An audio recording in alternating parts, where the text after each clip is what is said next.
Dadalawin ka rin nun. Huwag ka mawala ng pag-asa. Salamat. Hoy! Ano nangyayari sa'yo? Kahit magmukmuk at mag-iiyak ka dyan, hindi ka makakalaya? Ano bang kaso mo? Wala naman talaga akong kasalanan eh.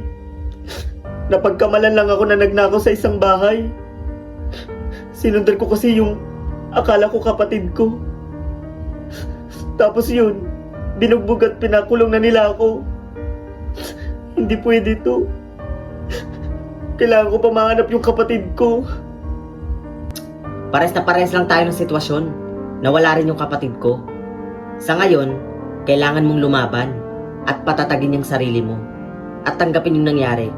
Kumain ka na doon. Sumunod ka na doon ha. Baka mamaya maabutan ka pa ng mayor dito. Sa 5 araw na natitira ko dito sa kulungan, alam nyo ba kung ano yung isang hiling ko? Na sana lahat ng nakakulong dito sa kulungan, makalaya. At bigyan sila ng pagkakataon para magbago.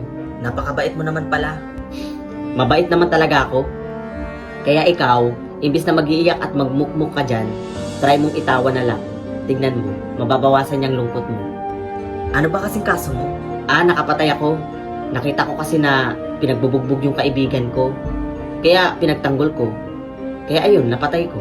Kaya ayun, 5 araw na lang, bibitayin na ako. Ha? Huwag kang malungkot. Tsaka di mo nun mararanasan to eh. Dahil alam kong makakalaya ka. Kasi ramdam kong wala ka namang ginawang masama. Maraming salamat. Paano ba yan? Magpakabait kayo dito ha. At magpakatatag kayo. Dahil di nyo na ako makakasama. Araw na ng bitay ko eh. Salamat sa pagpapalakas ng loob ko. Salamat kasi sa ilang araw na nakasama kita dito sa kulungan. Naramdaman kong hindi lahat ng tao dito sa kulungan ay masasama. Wala yun. Basta isa lang ang hiling ko ha. Bago ko mawala sa kulungan o sa mundong ito. Na magpapakabait kayo. At magpakatatag kayo dito. Dahil yun ang unang susi para makalaya kayo. Naiiyak naman ako. Oo nga, nakakainis naman eh. Mahal na mahal ka namin sobra. Maraming salamat sa lahat. Mahal na mahal ka namin, Marvin. Tandaan mo yan. Sobrang mamimiss ka namin dito. Napamahal na rin kayo sa akin. Nag-iiyakan na tayo dito. Kaya nga eh, sobra kasing nakakalungkot. Marvin, umayos ka na dyan. Oras na ng bitay mo. O kayo, magpaalam na kayo sa kasamaan nyo. Marvin, mahal na mahal ka namin. Hindi ka namin makakalimutan. Marvin. Marvin. Nay, hindi ako magsasawang hanapin yung kapatid ko. Anak, hindi kita pipigilan. Gusto ko na rin mahanap yung kapatid mo. 10 taon pa lang kayo na nagkahiwalay.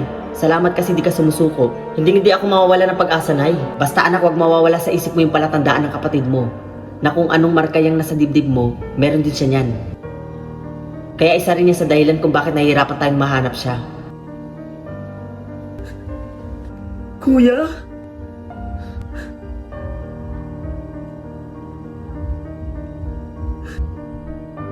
Kuya!